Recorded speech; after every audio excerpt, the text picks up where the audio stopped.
DJ Bhojpuri junction नया धमाका full bass पे नाचो। डीजे धमाका नाचो।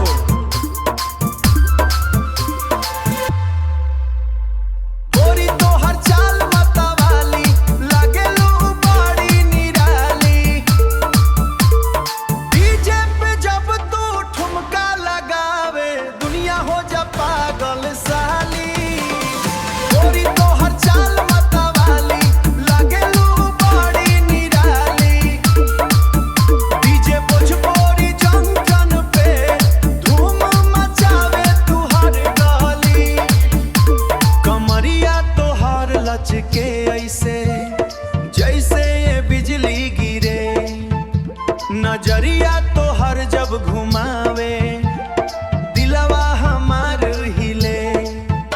आज रात भर नाचेंगे हम जब तक ना भोर हो जाए। डीजे भोजपुरी जंक्शन पे मस्ती का दौर हो जाए। गोरी तो हर चाल मतवाली लागेलू बड़ी निराली। डीजे पे जब तू ठुमका लगावे दुनिया हो जा पागल साली।